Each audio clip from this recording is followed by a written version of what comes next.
विजयनगर साम्राज्य में तेनालीराम अपनी बुद्धि, हास्य और चतुराई के लिए प्रसिद्ध था। वह महाराज कृष्णदेव राय का प्रिय दरबारी और सलाहकार था।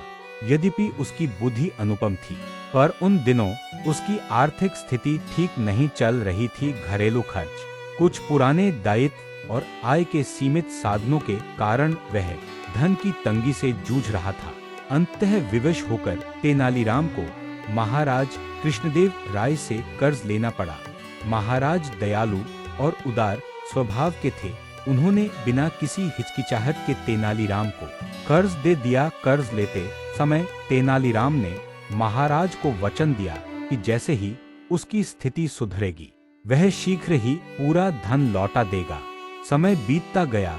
तेनालीराम की आर्थिक दशा पहले से कुछ बेहतर अवश्य हुई, परंतु इतनी नहीं कि वह महाराज का कर्ज एकमुश्त चुका सके। कर्ज का विचार उसे दिन रात परेशान करने लगा। वह हर समय इसी चिंता में डूबा रहता कि महाराज का धन कैसे लौटाए। उसके सामने दो ही रास्ते थे। पहला, किसी तरह धन जुटाकर कर्ज चुका दे। दूसरा, किसी उपाय से कर्ज से मुक्ति पाले। पहला रास्ता कठिन था, जबकि दूसरा उसे सरल प्रतीत हो रहा था। किंतु समस्या यह थी कि वह महाराज से सीधे कर्ज माफ करने की बात कैसे कहे। काफी सोच विचार के बाद तेनालीराम ने एक योजना बनाई।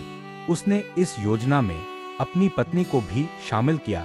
योजना के अनुसार एक दिन उसकी पत्नी के माध्यम से महाराज को संदेश भिजवाया गया कि तेनालीराम का स्वास्थ्य अचानक बिगड़ गया है और वह कुछ दिनों तक दरबार में उपस्थित नहीं हो पाएगा।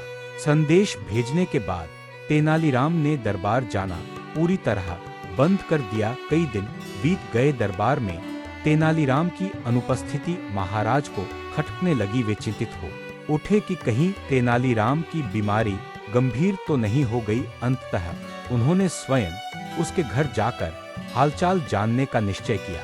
एक शाम महाराज तेनालीराम के घर पहुंचे। महाराज को देखते ही तेनालीराम की पत्नी ने उसे संकेत कर दिया।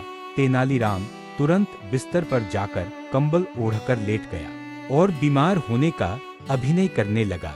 महाराज उसके पास आए और स्नेहपूर्वक बोले, तेनालीराम, तुम्हारी तबीयत कैसी है? तेनालीराम चुप रहा, मानो बोलने की शक्ति भी न बची हो। तभी उसकी पत्नी भावुक स्वर में बोली, महाराज, जब से इन्होंने आपसे कर्ज लिया है तभी से अत्यंत चिंतित रहते हैं। आपका धन लौटाना चाहते हैं पर असमर्थ हैं। कर्ज का बोझ इनके मन और शरीर दोनों को खाए जा रहा है।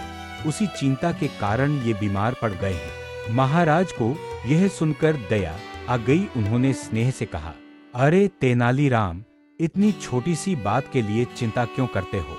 चलो मैं तुम्हें इस कर्ज के बोझ से मुक्त करता हूँ। अब चिंता छोड़ो और शीघ्र स्वस्थ हो जाओ। यह सुनते ही तेनालीराम ने कंबल एक ओर फेंक दिया और फुर्ती से उठ बैठा। उसके चेहरे पर मुस्कान फैल गई। उसने हाथ जोड़कर कहा, आपका बहुत बहुत धन्यवाद महाराज, आपने तो मुझे नया जीवन दे दिया। तेनालीराम को एकदम स्वस्थ देखकर महाराज को बहुत क्रोध आया। वे बोले, इसका अर्थ है कि तुमने कर्ज माफ करवाने के लिए बीमारी का नाटक किया। यह छल है, तुम दंड के पात्र हो।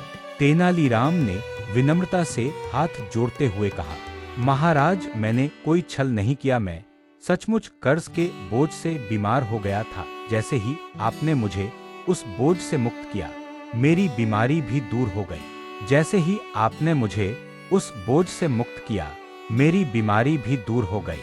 तेनालीराम की इस चतुराई और भोलेपन से भरी बात सुनकर महाराज निःशब्द रह गए। वे उसकी बुद्धि पर मुस्कुरा उठे और बिना कुछ कहे लौट गए। सीख, एक चिंता और मानसिक बोझ मनुष्य को भीतर से बीमार कर देते हैं।